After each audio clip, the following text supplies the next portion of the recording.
nervous, babes. At least 10 of you or however many are subscribed to this channel, or probably are Googling because you're panicking because you're gonna have a surgery or you're thinking about it and it sucks. And I'm sorry. That's the whole point of me talking, is to give you a reference and, log some things for myself, honestly, because this is all a journey. So it's been 16 months and I've kind of just, it's been a minute. I think the last video I made was a year ago when COVID was just starting to erupt.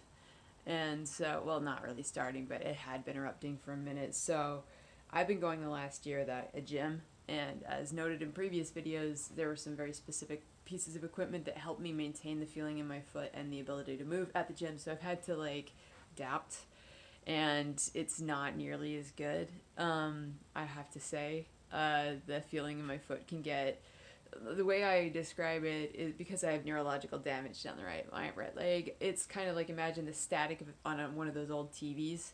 It's neurological static. So it's like, I never totally get the feeling back, but sometimes it feels more expressed and angrier in a way. It's very bizarre, hard to describe. So I moved cities during the pandemic. I used chaos as a ladder, as it were, and used the remoteness of the world to move somewhere where all my friends have been moving for years. So, hello, welcome to my messy bedroom. But, yeah, this is my cat. She very much wants me to pet her, but instead of doing that, I'm talking to you guys. Aren't you special? I just want to show you some of my setup, what I've got going for life at home. So, I hang from this. I'm hanging right now. I hang from this a lot. This is my office. We were just in my bedroom, and so the rule is whenever I go through my doorway, I hang. So, I'll set down my phone here. I've got pretty decent grip strength at this point. I'll just hang and maybe do a gentle twist. And a lot of times it results in a pop in my lower spine, and it's really nice. And honestly, I'm able to hang for so much longer now. And when I'm at a park, I just did the bad thing. I'm so sorry. I did that to you while I rotated my phone like an ass. Anyway, gonna keep going. But I'm at the park, and I'll, make sure there aren't children around. Seem like total creeper, but monkey bars are fantastic. What it does is spine decompression. So I'm just letting my body weight hang and letting my lower back to have a break. L5-S1 is where I needed to get my surgery done, and they have a watch on L5. Although they say a watch, it doesn't mean shit. Whatever. I've had a flare-up of sciatica in the last month. It's been fucking terrifying, and I'll tell you about that in a minute, but they don't care about scanning, not even after a surgery. They're like, oh, it's mostly asymptomatic, which is what they told me before my surgery, honestly. If I hadn't listened to them, I probably would still be able to feel more on my right foot. So, whatever. Nothing's perfect. Anyway, so I got a townhome. So, pull-up bar is strategy number 1. I've got some resistance bands for me to do row exercises and stuff, but that's just more upper body weight stuff. But I go up and down the stairs now. They told me you're not allowed to run. Because it's high impact, and I agree, and I've never really liked it anyway. But what I do, and this may sound strange, is I turn on meditation tapes to remind me to keep my fucking chill, and I'll go up and down the stairs. And it'll be, I'll just do it right now. I'll go down like this. This isn't even a full run or anything like that. And then I'll just go up and down. And if I want to do something creative, maybe I'll go sideways. If I'm feeling even more adventurous, I'll go backwards. You got to keep it fun, right? But my meditation tapes are about probably 12 minutes a pop. I use the Calm app. I say tapes. I'm old. Yeah. So, it's really not that intense. It's not about intensity. It's about being consistent.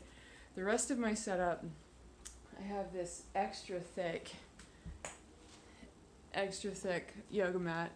I was putting it away for a while, but now I'm just keeping it out because I'm actually doing kind of a personal protocol of twice a day. So in the morning I'll do activation exercises, very brief, probably like 10 minutes.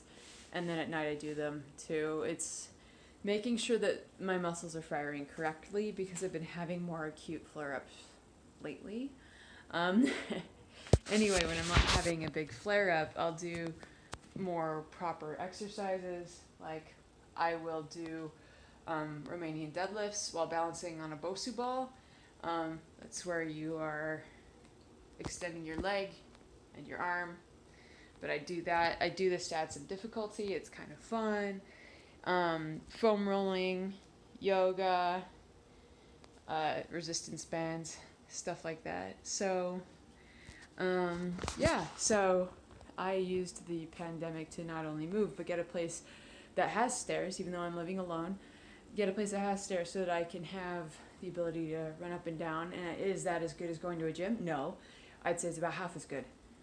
But I take half as good, especially during the spicy time of pandemic whateverness that we've been through. So you might notice that there's a difference. I have a different physique after my surgery. I have lost 125 pounds. It hasn't really been something I have even intended fully. I mean, it's nice. I can buy more clothes. It's easier to move, and it's making all of this maintenance a lot easier, but I did not starve myself. I consider myself an intuitive eater. I eat when I am hungry. I pay attention to my cues.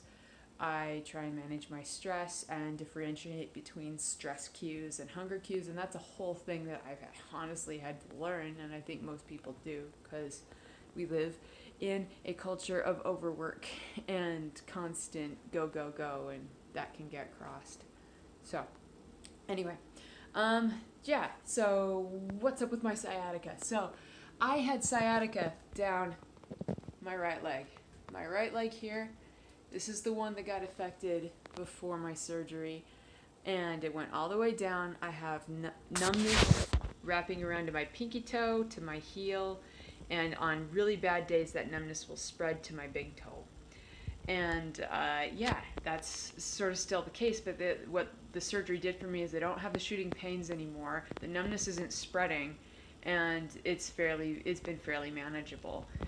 Well, what's been terrifying is over the last month I have felt sciatica down and numbness, so neurological tingling in the end of my left leg, the other leg. And honestly, nothing acute happened. I didn't have a moment of snap or pop or anything like that. I just noticed that my mattress wasn't feeling as good or easy to sleep on, and that had been progressing over the last couple months. And I'm like, is this my mattress? And honestly, I thought it was the mattress, but the more I think about it, the more I think it's just been building. This is something that has been building up, and what is it? I don't know. I'm actually still digging into it, but I'll tell you what I've done.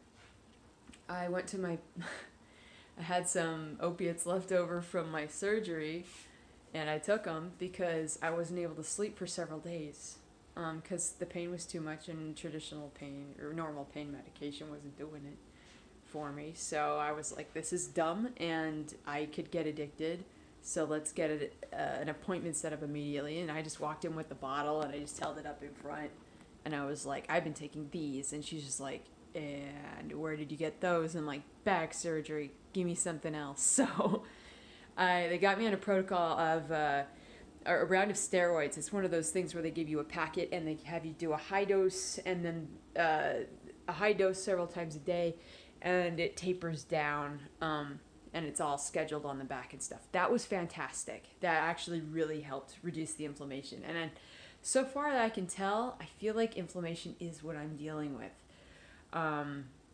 But it is hard to say. I'm still midstream on this stuff, so maybe I'll do an update video in a little bit. But thing is, they touch my back, and I don't feel it doesn't hurt immediately. It's what hurts me is the steady pressure that lasts for a while, and you don't get that out of an exam. And you know what? That was the case before my surgery. So when they're trying to do assessments, and maybe this is because I have a high pain threshold too, I don't know, but when they're doing assessments, I think they're looking for a really standard response, and I just tend to not have the kind of response that they are looking for. They're looking for something really acute, something really sharp, something really jarring, and like that's not how it is. It's like me laying on the bed and having the pressure of the bed going into the small of my back. It just is enough to drive me insane, and then that it feels like it leads to a cycle of now the area is inflamed, and the more inflamed it gets, the more sensitive it gets, and the more sensitive it gets, the more inflamed it gets, and it's this whole cycle. So it sucks. But thanks to the steroids, I haven't really been feeling the shooting pains down my leg anymore. I'm still, like right now, I'm feeling the neurological tingling in my left foot. And that's been kind of come and go. But the general trajectory for me has been improvement. Day by day, it's up and down. But general has been improving. The steroids, I ended those a couple weeks ago. And I've been doing gentle stretches for my piriformis. I've been very careful about how I twist my spine, because a lot of those piriformis stretches, or the stretches that they recommend, involve twisting. And it's like, it works when I'm in a better place, but I'm not always in a better place. So I have to use that discernment. I've been walking. That's something that I've noticed really helps, even though it sucks and it hurts in the moment. So I'm vaccinated, and I had some work friends who are also vaccinated be like, let's go hang out downtown Seattle. I haven't gotten to experience the city really, because I moved here last summer in the middle of the pandemic. So we walked around up hills, and the uphill felt really good. It hurt, but not like in a shooting pain way. Like, it's hard to describe. I think the muscles were just taxed. Perhaps my core muscles weren't quite activating right. I don't know. I can't say. All I know is that it felt good, but then I needed to rest. And then I walked back to my car. It was probably a mile or two, all told. But it was great. The next day I felt really, really good. And then the day after that I felt good, but maybe a little less good. And then today I felt like not that great. So what I'm doing is I'm making sure I go on walks. And because I'm vaccinated and I live alone, I've made the judgment that I'm going to start going back to the gym, but I'm doing it very measured, especially since I'm coming out of a spicy episode. I know that the arc trainer, which is similar to an elliptical but offers more resistance and is still low impact, the arc trainer has historically worked for me, and so I am just doing the arc trainer. I went in today, did 20 minutes of that, didn't even let myself stay and stretch because I know myself, the gym is full of toys, and I turn into a giddy tiny child, and I'll just go ham, and I need to specifically not do that. So yeah, I did that today, and I let myself swing from the monkey bars at the gym because I know that decompresses the spine and it makes my arms happy. So I did that as a treat to myself, and then I left and I came home and I did a few gentle stretches. But I think it's something that I've had to learn for myself, is that it is easy to trigger more inflammation and more discomfort in the frenzy that follows, like, oh God, something's wrong, I want to fix it, I just want it to go away. And there's a lot of healing on this fucking couch, just laying down, taking the medications I need to, and accepting the fact that I hurt, and finding a way to find joy anyway. I mean, whatever tiny comforts I get. I've been binging podcasts. Last podcast on the left, I just listened to Jonestown stuff. Wow, that shit's dark. You don't have to listen to that same stuff. But there's another podcast called Ono, Ross, and Carrie where they investigate paranormal claims or stuff of that nature. And it's just nice to have... I live alone, so it's important to have voices that are nice to listen to. And especially when I'm going through an upsetting time, it helps to ground me. So meditation is medicine, podcasts, dumb crossword apps. It's like when you're making yourself be good and lean into the fact that life sucks and your body's in pain, you gotta get the dopamine somewhere. You gotta get it somewhere, honestly. So yeah, Anyway, that's what's been going on with me. This is where I'm at. Gonna be doing a combination of going to the gym perhaps 3 times a week for very measured things, just like I just said. Uh, Very measured exercise stuff. Like, I'm just gonna stick to the arc trainer and being indulgent on the monkey bars since I know that those are fine for me. But at home here, I'm gonna keep doing some gentle yoga moves, but no yoga sessions. Like, I usually do yoga with Adrian from YouTube, and I'm not gonna do that because I want to move in ways that are really intuitive, and I don't want to focus on keeping up with an instructor. I just want to.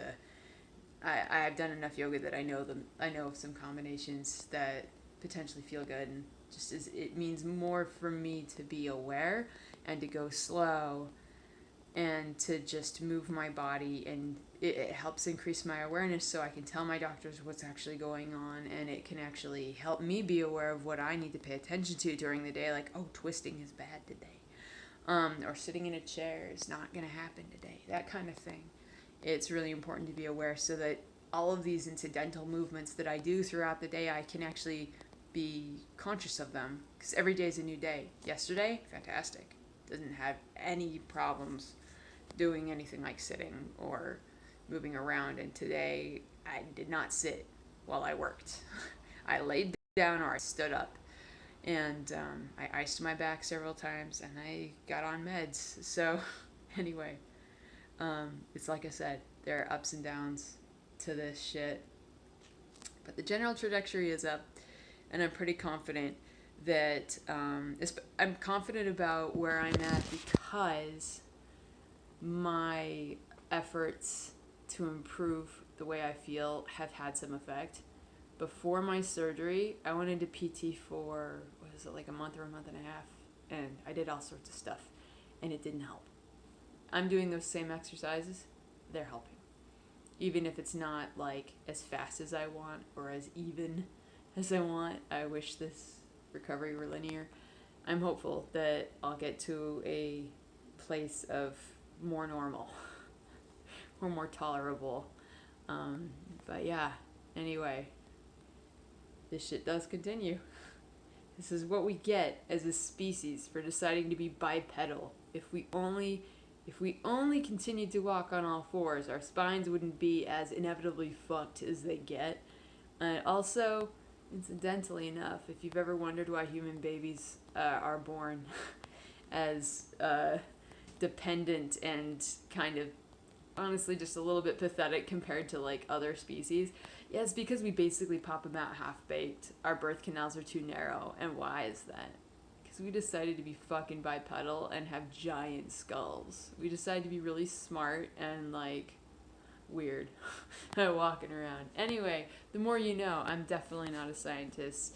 You should definitely look that shit up for yourself. If you doubt it, you should doubt it. I don't know. I've got a shitty memory. It's late at night. I'm medicated and I'm babbling. So, thanks for letting me walk around my house and talk. And I hope that if you're watching this late in the video, it means you're in some sort of shit. I'm sorry.